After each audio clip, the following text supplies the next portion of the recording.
Thank you, Mr. Rao. Okay, so before starting on to tell you about what nutrition habits to be changed when a person is suffering from diabetes or pre-diabetes, let me just give you an overview about diabetes.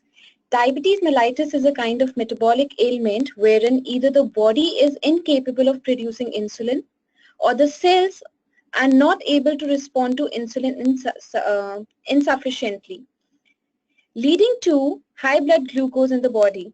Obesity is one of the main cause of diabetes mellitus apart from the other lifestyle factors.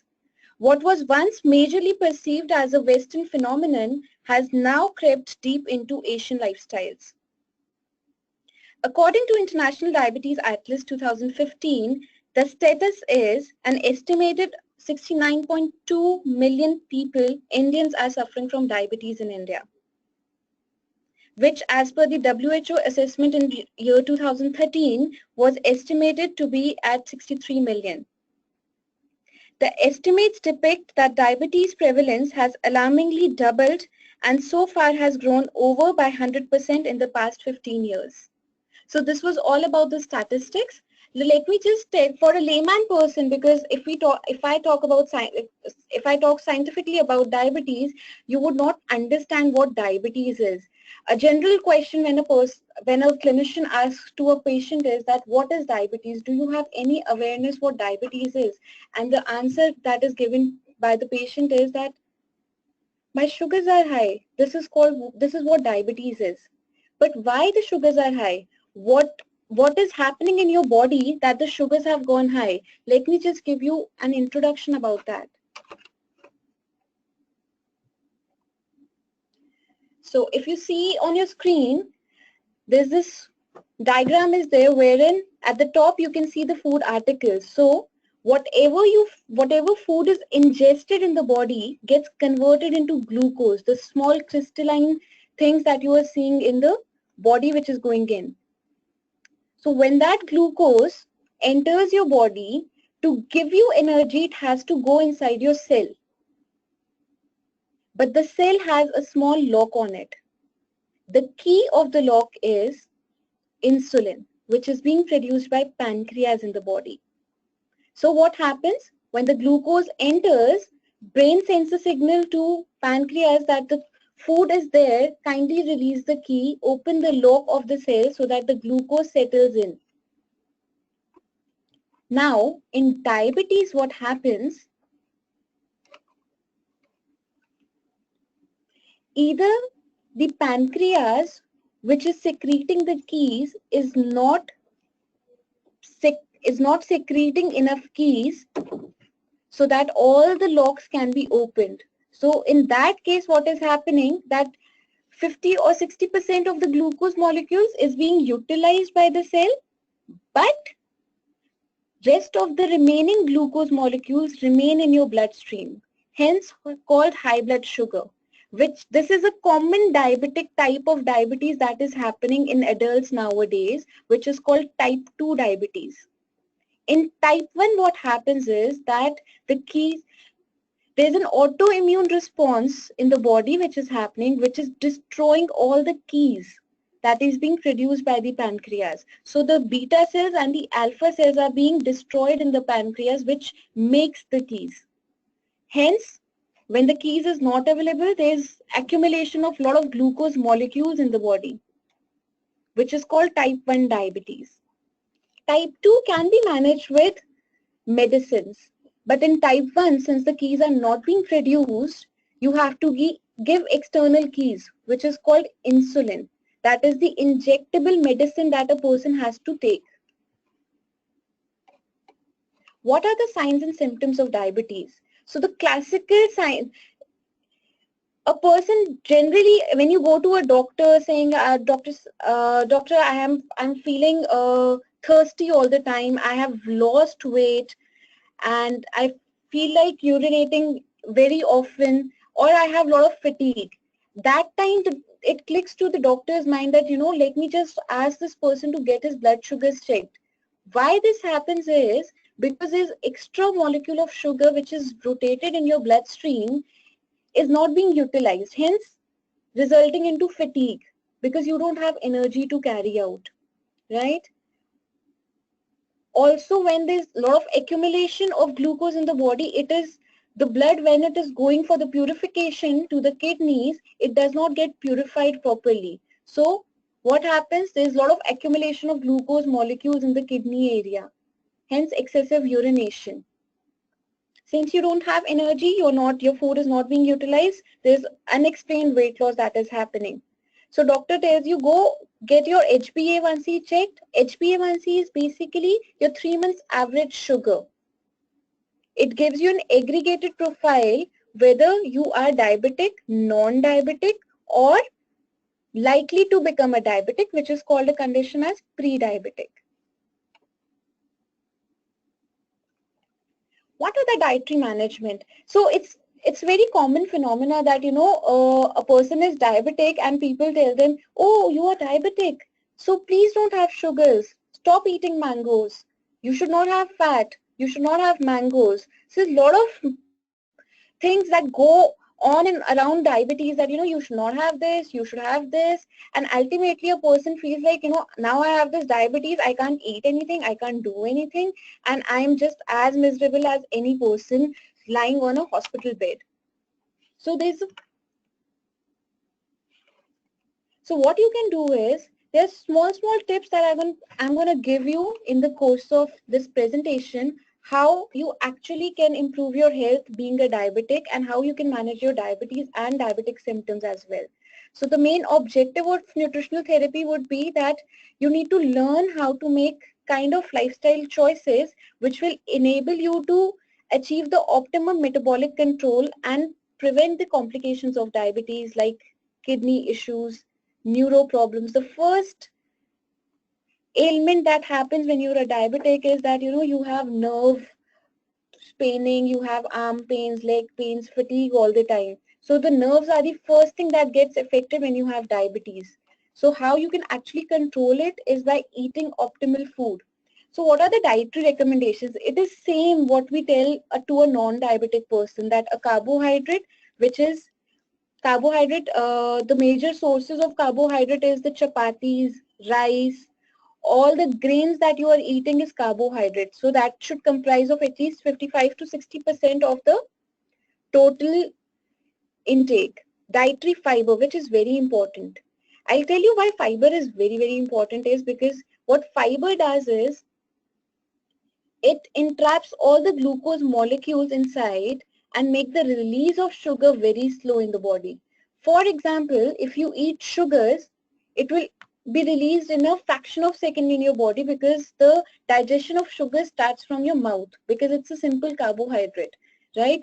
But when you have an apple, it takes approximately 2 to 3 hours to get digested. Why? Because it has fiber. So fiber has entrapped the glucose molecules inside and make the release of these molecules very slow in the body. So hence the dietary fiber intake should ideally go up in a diabetic patient. Fats, so you can choose fats from anywhere, MUFA, PUFA, saturated fatty acid, but not more than 15 to 20% in your total dietary intake. Proteins 10 to 20%, but it should be high in biological value.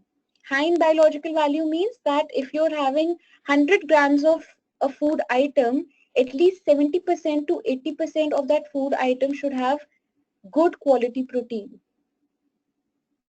Sodium, not more than 3000 milligrams per day, and most important things that are required is the vitamins and minerals, because they support your body to fight the other diseases that accompany diabetes. So what should be an ideal diabetes plan? So many people come to me in the hospital asking me, madam, we are having small frequent meals, we have a good breakfast, we have good lunch, we have good dinner according to the medications, according to the insulin that has been prescribed to us, but unfortunately we are not able to control diabetes. The fluctuations are more. So what should be there? What should comprise in an ideal plan is that, one thing, your meal plan should fit in your daily schedule, and it should be in accordance with the eating habits. It should improve your blood glucose, blood pressure, and lipid levels, so that you can help attain and maintain the ideal weight that is required for you to keep during your diabetes medicine regime, and also to balance your food with insulin if somebody is on insulin or oral medications, and to help your exercise pattern so that your sugars are well managed. This is an ideal food pyramid that you can see on your screen that has all the food groups, right from the food grains to the vegetable, fruits, nut, legumes, your proteins, your dairy, and your fat. But we all keep on reading about the food pyramid, but do we actually know how to eat according to the food pyramid? So today I'll just give you a small tip about it. If you can see the base is the broader thing. That means that this food group should be taken maximum. I'll just scroll back to my previous slide where I talked about, sorry.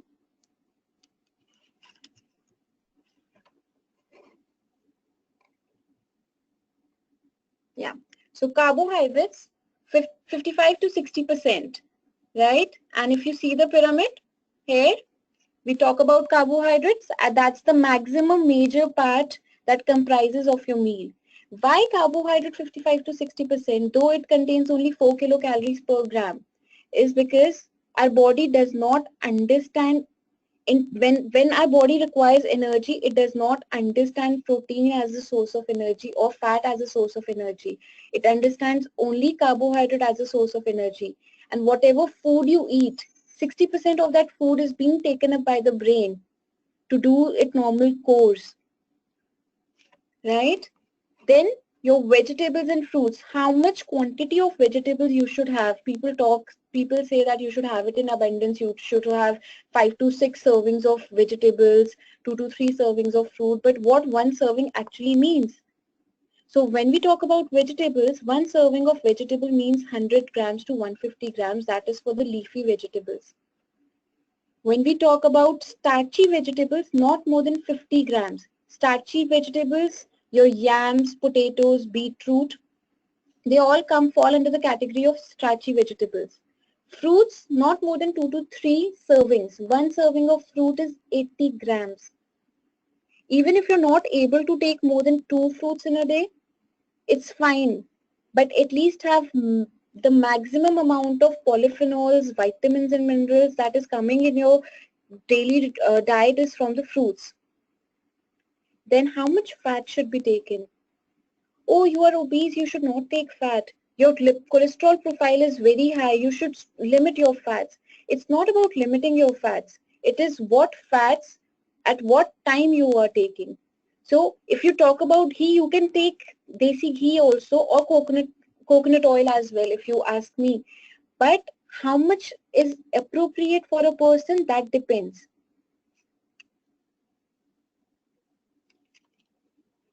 So carbohydrates, basically they are the whole grains at most meals that we take.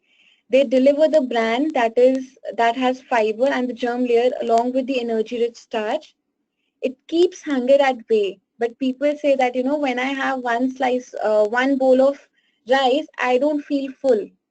The reason for that is that you need to club up your rice in such a manner that you have a lot of fiber along with it. So to make your rice fibrous, to make your rice diabetic friendly, what you can do is you can add a lot of vegetables to it, because vegetables have a lot of fiber in it.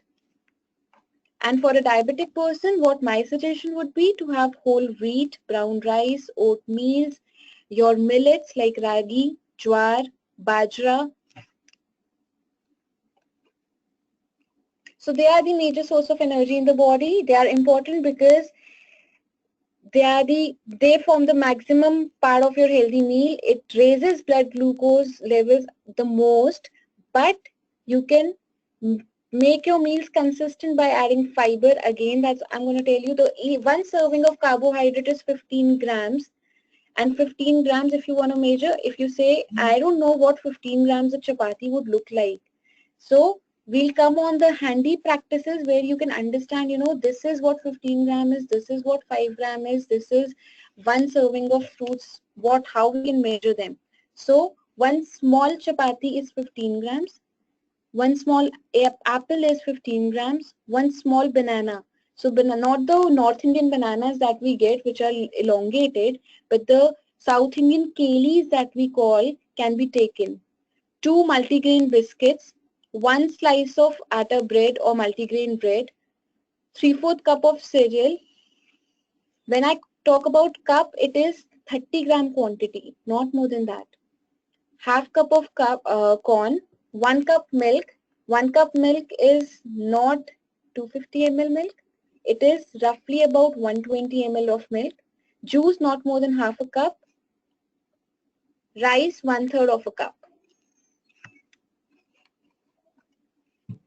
Then we talk about oils. What oils to be taken? There's a lot of marketing gimmick that is revolving around the oils that, you know, this is diabetic friendly oil or this is good for your cholesterol.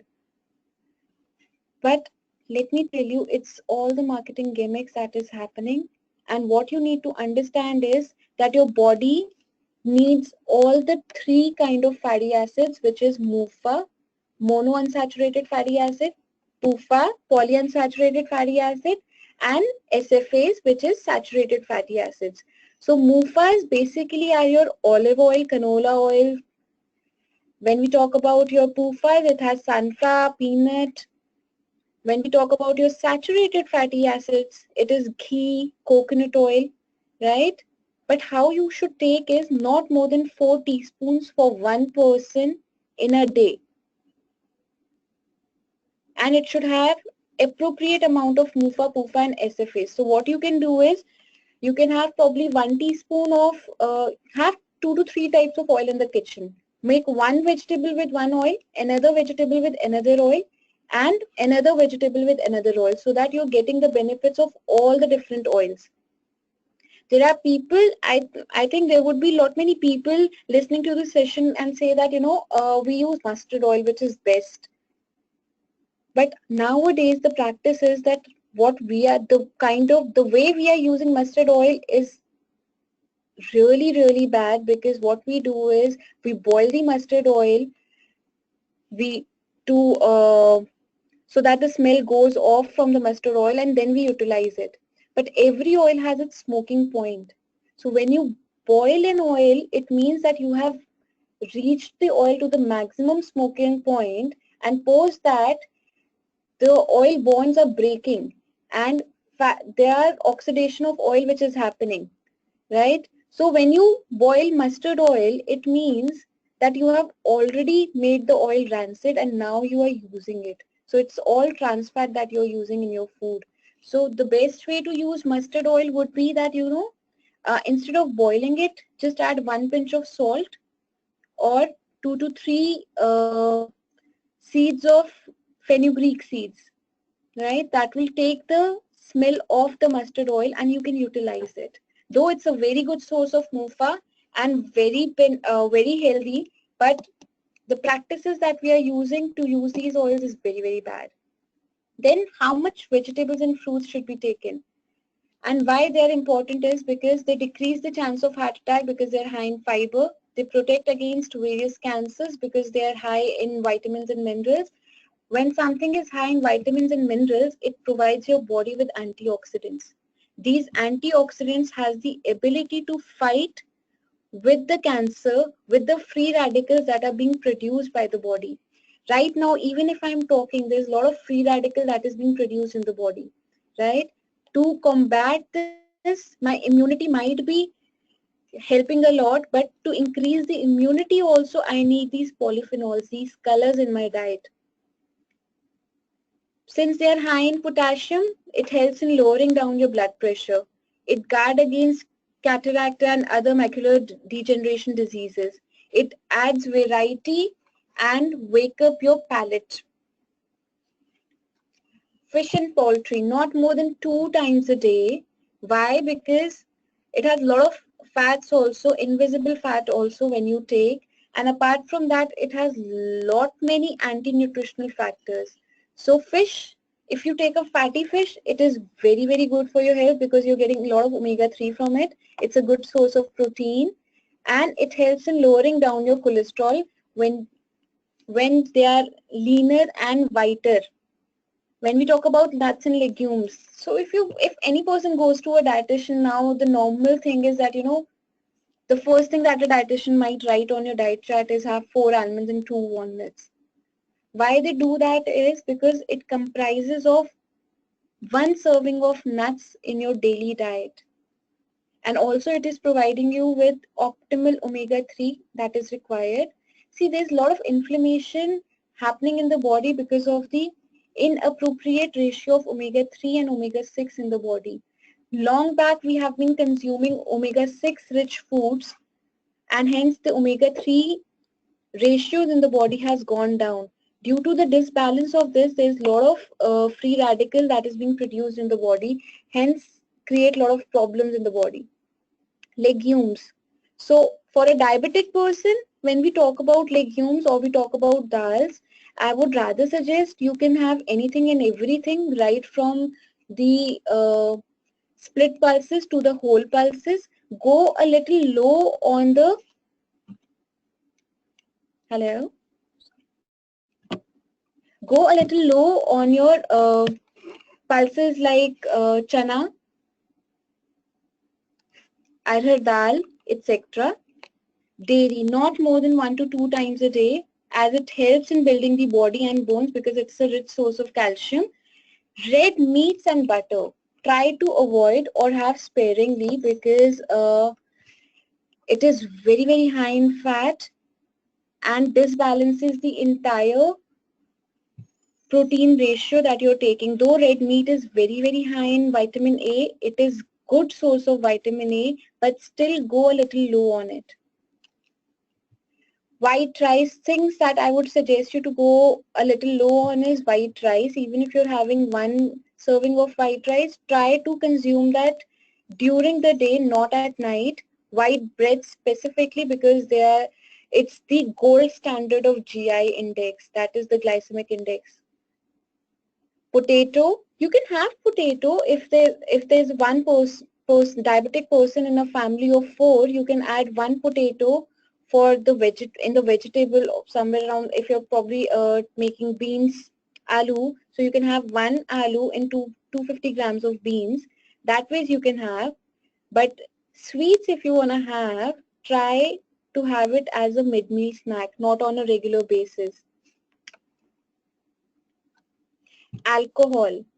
So yes, people do say that, wine is good for heart, or doctor, I take 2 to 3 glasses of wine. But as an Indian, we are not used to taking antioxidants a lot. So once you take wine, a glass of wine also, it has a good antioxidant punch in your body. So something which is unusual for your body is always harmful. So you need to go a little low on alcohol. So you moderate the amounts. For a female, you can have 1 drink, that is 30 ml a day. For a man, not more than 1 to 2 drinks, 30 to 60 ml a day. But patients who has other conditions apart from diabetes, like renal condition or neuropathy, they have to go a little less on alcohol. So this is the handy portion guide that I was telling you, because as a dietitian, we keep on telling people you have this 200 grams, this as 5 ml, this as 50 grams. But what actually should be the hand portion guide is, you can see on the screen when I talk about carbohydrates, close your fist and choose something which is equivalent, which fits in your fist. So if we talk about apple, if your fist is slightly clenching to the apple, you can have that much of portion. When we talk about chapatis, when we talk about rice, something that fits into your fist, that much portion you can take, but not more than that at one given point of time. When we talk about protein, choose an amount equivalent to the size of your palm of your hand, not more than that, and not more than the thickness of your finger. So I've seen people, today is non-veg day, so they end up eating half a chicken or chicken salami or beef or mutton, but they don't realize the kind of portion that they are eating is going to disbalance, because the chicken, until it is boiled, baked, grilled or roasted, it is fine. But most of the time in an Indian preparation, it is mostly butter chickens or chickens with the gravy that we take, which increases the carbohydrate ratio as well during cooking. Vegetables. So whatever you can pick from, whatever you can hold in both the hands is the amount of serving of vegetables that you should take. Fat not more than the tip of your thumb. That is the 5 ml. Okay, so ideal, I think you can just take out your pen and papers now. I'll give you an ideal sample diet chart for a patient who's suffering from diabetes and not any other ailment. Is that when you talk to a patient, they say, you know, doctor, we are eating breakfast, lunch, and dinner and everything. But when I ask my patient, I don't ask when you are eating. I ask what you are eating and how you are eating. So take out the pen and paper, even with your relatives. If you have diabetes, then also what you do is start writing from the moment you get up in the morning. For example, I'll just give you my schedule is that I wake up around 7 in the morning, right? I get ready and move out for my office. Now, it's already 7 to 8 hours while I was sleeping. I was in a starving state. I had my dinner probably around 9. So the moment I get up, my body does not have energy to carry out the work, right? So I feel lethargic and I was like, oh, let me just sleep for another 5 minutes and another 5 minutes and another 5 minutes. And that 5 minutes actually leads up to an hour. So what you need to do is you wake up in the morning, within 30 minutes or 40 minutes of waking up, have something. So there then comes your probably nuts, walnuts or anything. People who are going for a walk or any physical activity and has diabetes should not go empty stomach because they'll end up having hypoglycemic attack. So there are lot many people who come to me, they say ki every day I go for a walk, but when I come back I'm panting so much, I feel like sleeping and dozing off for an hour and then I wake up and do my other course. This generally happens is because already 7 to 8 hours you did not eat anything. You being a diabetic, your body is anyways low on energy. The carbohydrate that you have taken is not being utilized by the cells properly, right? And you move out of the house without even taking anything. So first you need to up the energy level. So have something before going out. An ideal thing would be that, you know, you can take a glass of milk and go out for a walk. People who don't tolerate milk well, they can have probably one apple or they can have some handful of nuts and then they can go out for a walk. Get back, get ready and have your breakfast. So breakfast could be anything right from the vegetable poha, vegetable upma, vegetable dalia, two chapatis, multigrain chapatis probably.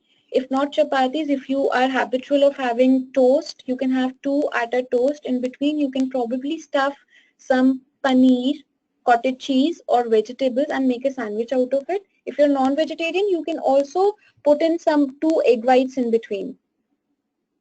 But no teas and coffees along with your major meals, right? 2 hours after that, probably have some portion of fruit. Or people who have really sweet tooth, once or twice in a week, you can indulge into sweets, but not beyond 50 grams of a piece.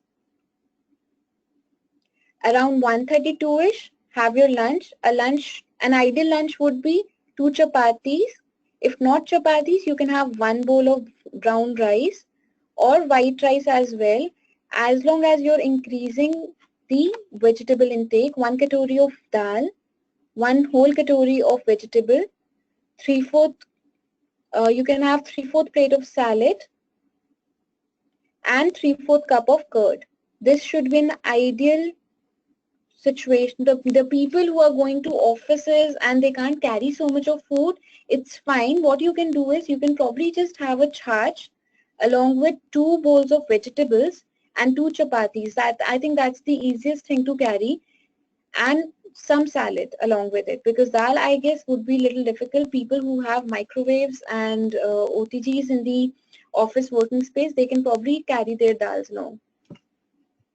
Around 4:35ish, this is for the office going people, because that's the time you generally leave your office and are coming back home. So what you tend to do is that, it's fine, we probably will reach in an hour or so to our home and then we'll eat. But you had your lunch early, around 1ish or 2ish. Your body is starving. It's out of glucose molecules in the cells. So what you need to do is, before leaving your office premises, have something to eat. It could be probably roasted chana, roasted jwar, roasted bajra, roasted murmuras or muri, or you can have a fruit. You can have one small toast along with a tea or coffee, and then leave from your office space. Get back home, have an early dinner, and people who tend to sleep late, they can have a glass of milk before sleeping, so that it helps you carry out the balanced energy, so that once you wake up in the morning, you wake up fresh because you had optimum energy in your body during the night sleep. There are people who wake up late at night and with a lot of sweating. It's called midnight hypoglycemia. It's a very common factor in diabetics. What happens is, because of controlling diabetes, I should not have my carbohydrate portion, or let me go low on carbohydrates at night. So what they do is, the most of the energy is not there because you probably skipped your meal or did something or had an early dinner. So what happens is, at night your sugar levels drop down, and when you wake up in the morning, your sugar levels are way too high. It is called midnight hypoglycemia. What happens, why the sugars go high during the morning, is because at night when your body was going low with the sugar levels, your brain tells the cells that, this person might have an hypoglycemic attack and he's not doing anything and he's not doing anything. So what should we do? So we have two other kind of things in the body, which is called proteins and fats. So there is either protein sparing action, that the protein breaks down, so which ultimately results into breaking down your muscles in the body and releases the glucose molecules, which your body is able to take. But because of that fear that this body is going down into hypoglycemic attack, the release of glucose is so much that in the morning your sugar levels go high. So you need to be very, very careful. There are sick day rules also. People who have flu or other conditions, they say, I don't feel like eating, and the peers say that, family members might say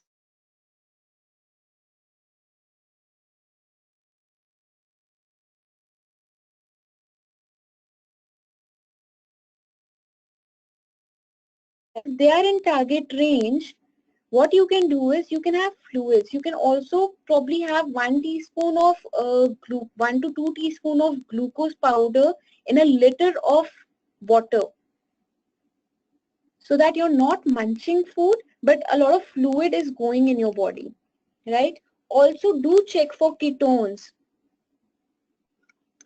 I have talked a lot about hypoglycemia. Now, what is hypoglycemia?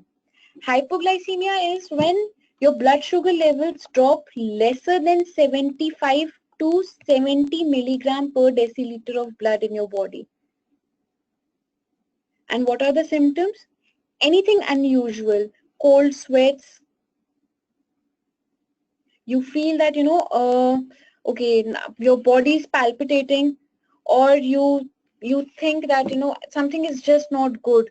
There could be symptoms of flu in summers also, so it can be mistaken with the symptoms of flu in the summers, but it is always advised for a diabetic to carry their glucose meter along with them. Even if you have slightest of the doubt, check your sugars. If it is less than 75 milligrams, that means you need to have immediate intake of glucose. And the management is that have 15 grams of glucose. Test your sugars first, 15 grams of glucose. What 15 gram of glucose is? That you can have 2 to 3 glucose tablets, which is available by the name of Hypotabs, Glucon-D Volts or Glucovita, half a glass of juice.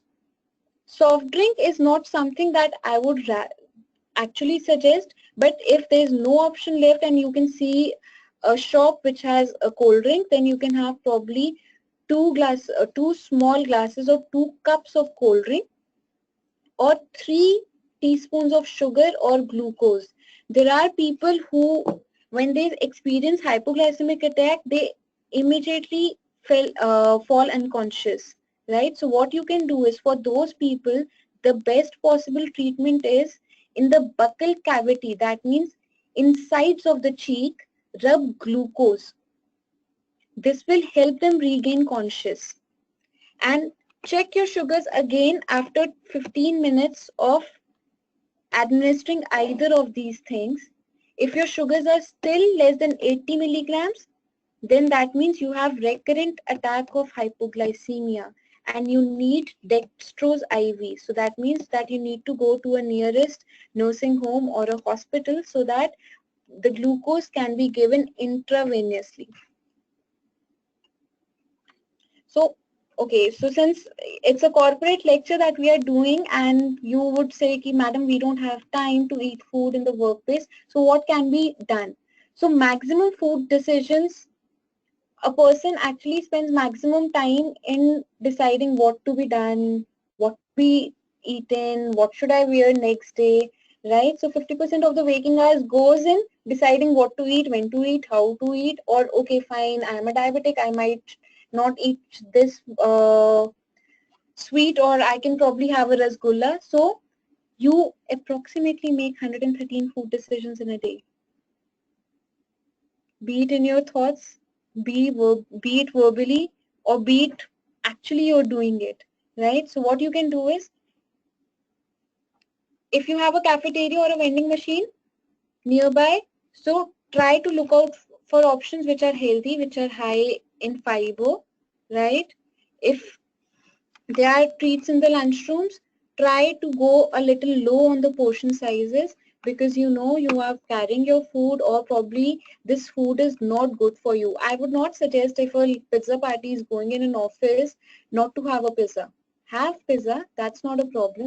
Try to go a little low on the portion size than usual that you take, right? So if you take 2 chapatis in a day and there's a pizza party that is happening in your office, so not more than 2 small pieces of pizza at one given point of time. So what you can do, 7 easy ways to start eating healthy in a workplace would be: ditch the junk food. Whenever there is a party, try not to order foods which is high in calories, like pizzas, burgers, fries, bhaturas, puris, etc. We have options, a lot of options nowadays. There are companies, I would not rather name the companies here, but there are so many companies which is delivering healthy food at the workplaces. So you can order from them, and they, trust me guys, they actually provide real good sumptuous food. You can make time for the meals. Generally what happens is, there's a big meeting coming up, people avoid their meals, right? Okay, in stress, they are nervous, probably the presentation is not ready. What they keep on doing is, okay, I'll probably have my lunch later after the meal. And during the meeting, what happens? A diabetic patient has an hypoglycemic attack and everything goes blurred.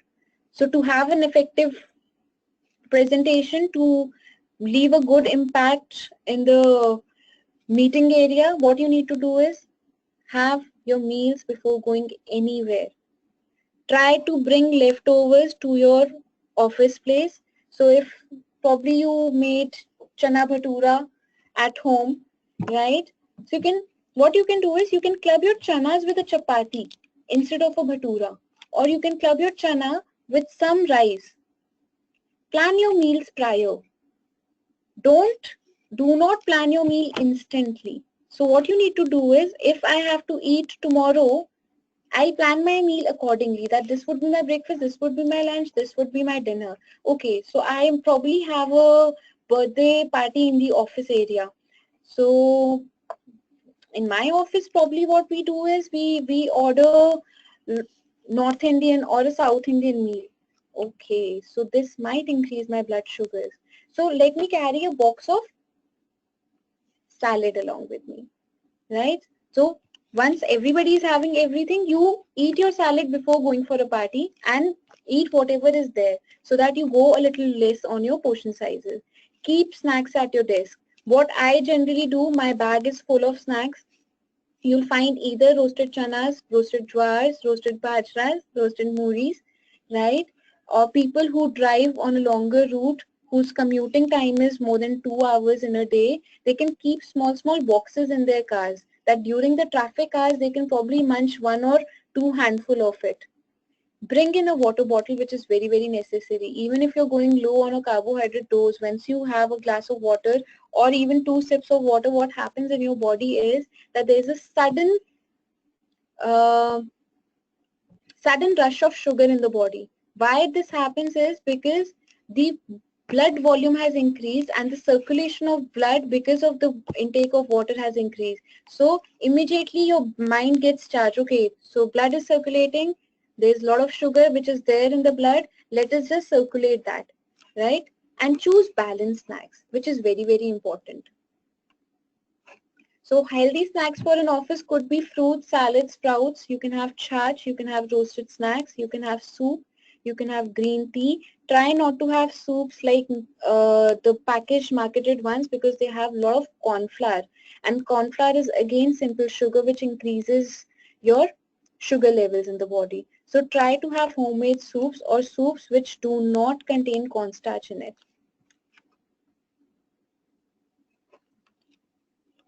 So during the meetings and events, you can have healthy choices, areas. What you can do is reduce the quantity size or the size of the healthy, unhealthy items. Consider the current food defaults, like you can have vegetable as a side dish. You can have whole grains instead of simple things, simple grains or simple chapatis. You can go for a multigrain chapati. You can have healthy soups, downsize your portion sizes. What you can do for that is choose a smaller plate. Do not go for a full plate. Go eat food in a quarter plate. So if you have 2 quarter plate of food, you will be like, okay, I had 2 plates of food. Let me just not have another portion now.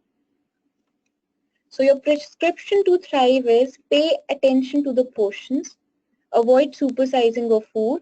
When eating out, consider splitting an entree. So you can probably have soup along with your major meal, or you can probably order some little healthy snack and go for a major meal, right? Set regular times to eat. That means 3 meals and 2 snacks per day. Limit saturated and trans fats in your diet. Increase the daily intake of fruits and vegetables. Aim for at least 5 to 6 servings of fruits and vegetable in totality. Since fiber, as I told you in the beginning, is an integral part of a diabetic diet, try to increase the fiber portion in your diet before every meal or along with the major meals. What you can do is you can have a plate full of salad. Limit sweetened beverages, drink water or a non-fat milk or a skimmed milk or double-toned milk, which is readily available in India. For physical activity, try to take stairs whenever possible. When I talk about taking a stairs, I do not mean take 3 to 4 flights at one given point of time. Have 1 or 2 flights of stairs at one time, and then rest of the building you can probably go in an elevator. Purchase a pedometer. Nowadays, your phones are well equipped with these pedometers as well, so you can use that. Display an exercise prescription in a visible place. If you have an office desk, just what you need to do is every day put a target there. That for today, my target is 200 steps, 300 steps, 400 steps. Ideally, it should be 5,000 to 10,000 steps in a day that a person should walk. People who cannot walk a lot, who have knee issues, what they can do is they can do their desk exercises or exercise, sitting exercises at one given. You can do yoga, which is good. You can do static cycling also, which helps. Drive to work or stores or go to a nearby park. so that you can take a walk. If you're taking a public transportation, try to get a stop early and then walk to your space. Walk on your lunch breaks. By this, I do not mean with a star, just note it in your diaries that I do not mean walk after your meals. Because if you go for a walk immediately after having your lunch or any major meal, what happens is it creates a lot of pressure on your body to digest that food. So only 30% of the food is digested in a way it should be digested. Rest 70% goes to your fecal matter. So whatever you ate is a waste. So it's better to increase your metabolic rate before having your meal and then have your meal. And even there are people who are habitual of going to a walk post meal. My suggestion to you would be go 30 to 40 minutes after having your meal. Try exercising with friends because it actually helps you to follow a small schedule on a regular basis. Consider strength training for 20 minutes to 2 to 3 times a day. And also know your numbers. So by that, BMI, because it will help you keep your weight in check, your cholesterols, it will help you keep your lipid profile in check, blood pressure, because when you are a diabetic, blood pressure goes hand in hand. That's why the first prescription when I told you was to go low on salt. And blood sugars, very, very important.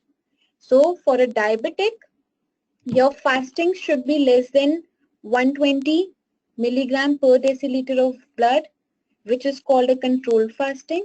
When we talk about post meals, it should be less than 150 milligram per deciliter of blood.